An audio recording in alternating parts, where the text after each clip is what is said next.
What's going on, guys? It's your boy Mike the Cut Man, and today I'm gonna be teaching you guys how I got to saving my first $10,000 in my 20s step by step. Now, I know $10,000 sounds like a whole bunch of money, but it's really not when you break it down into little sections. So, in today's video, I'm gonna be giving you a step-by-step tutorial on how you can save your $10,000 in your 20s with no hassle. Well, slight hassle. Let's get into it.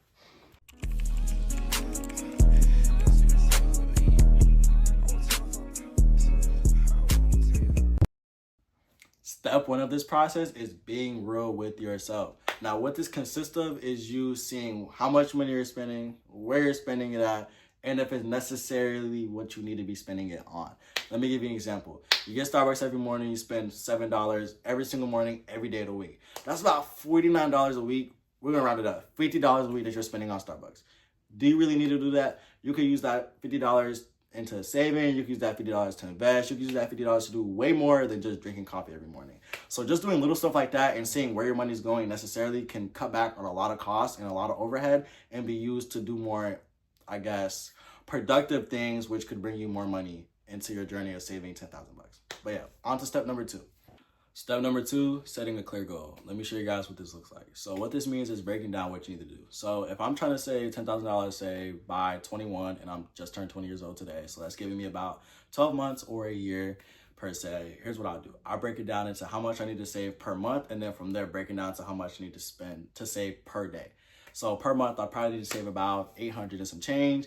And if you break it down, divide that by about, on average, 30 days in a month, you'd be having to save around $27 to $30 a day just to get to that 10K mark. Now, when you think about it like that, oh shoot, I just gotta save 30 bucks a day. That's not as bad as say, hey, I gotta save up 10K. You know, once you break down the numbers from big to small, saving to that amount doesn't seem as, I would say, impossible. But yeah, just understanding your clear-cut goals and making a plan to get there is definitely step two in the process of saving up to your first 10K in your 20s. But yeah, on to step number three.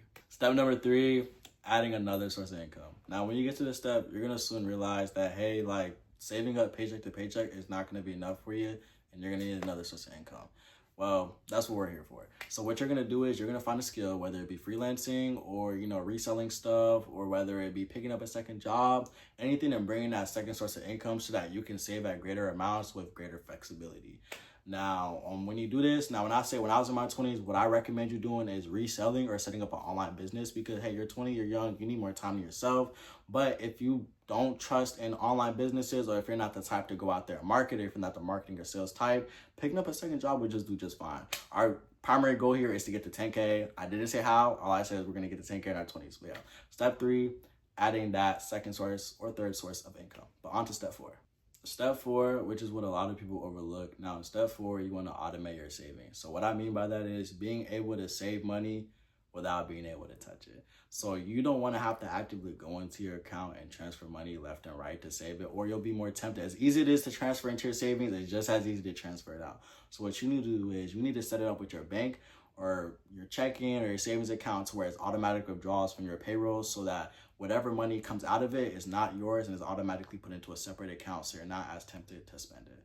But yeah, step four, really simple, but very, very commonly overlooked. Automating your savings and being able to keep your money out of reach and not as easily accessible. But yeah, on to step number five. Step five, you should all know this, but it's just staying consistent. Don't slack off. Motivation comes and goes. Discipline and consistency stays forever. So just make sure, hey, if you're saying you're going to be saving X amount of money, you better be saving X amount of money.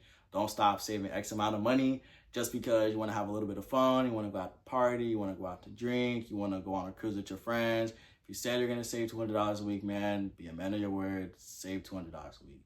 Life is going to be life today. It's going to be the same life tomorrow. Now, it's not guaranteed, of course, but just staying disciplined and keeping your word to yourself will make you more proud at the end of the day and get you to that goal.